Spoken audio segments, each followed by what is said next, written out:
Senator Kyle mentions the EPA endangerment finding that came out coincidentally, or perhaps not so coincidentally, on the day that the conference in Copenhagen began. And the endangerment finding coming out of the EPA, I think we need to look at, and you say, you know, that word endangerment is really appropriate. Appropriate in the sense that this action, this proposed action by the EPA, will in fact endanger our economy, endanger jobs in this country, and endanger our competitiveness here in the United States.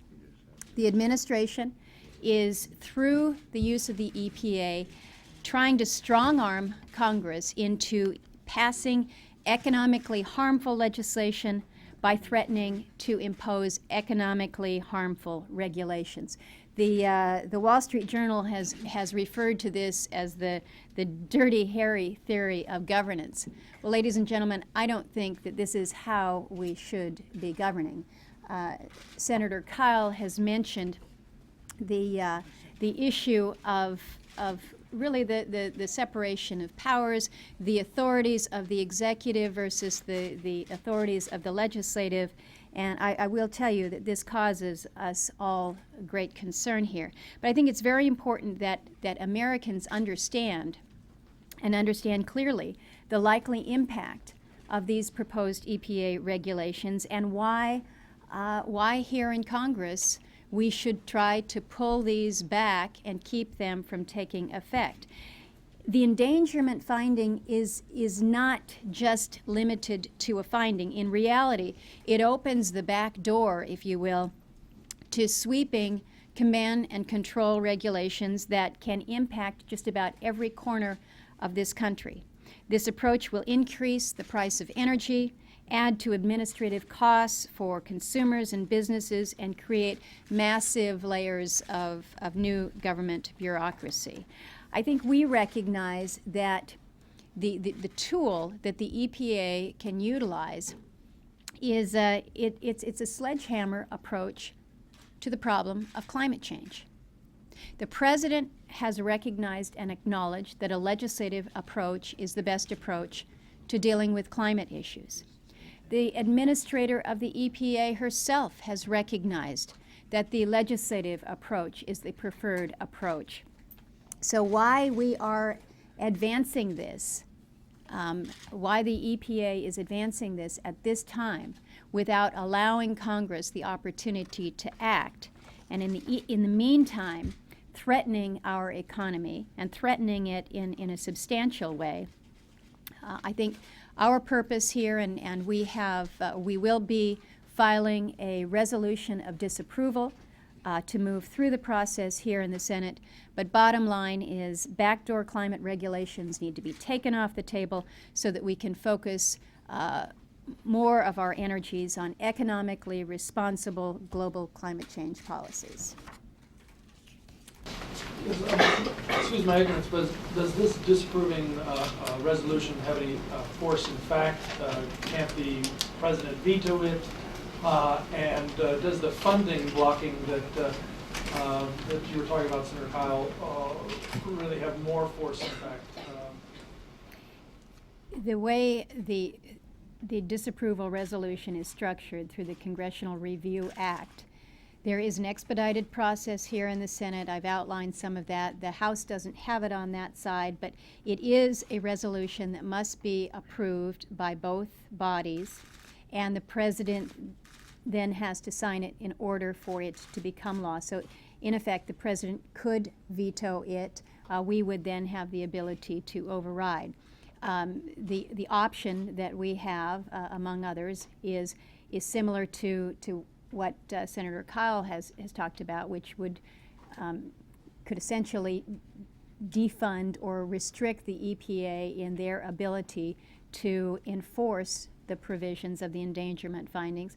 Those are options that are out there. I think the point that we're trying to make here is not necessarily which is the best vehicle, but the fact that the EPA should not be the one that is setting climate policy for this country. We should be taking a legislative approach, and if we have to pull back or rein in the EPA, we will work to do just that with whatever legislative or procedural mechanism is most effective. Senator Murkowski, how quickly would you expect to try to move this out of committee? As I understand it, it's bottled up in committee to enforce it. Do you face the same kind of procedural hurdle? Last amendment you offered was blocked out of objection. Would you face the same The kind of way- hurdle next time? The way that the Act works, it requires the signatures of 30 members to discharge this disapproval resolution. When we file the resolution, it will be sent to the EPW committee as the Committee of Jurisdiction. Getting the signatures of 30 members on this issue, I can tell you, is not only easy, it's a done deal. So getting it out of committee and then to the floor is not that significant of a hurdle.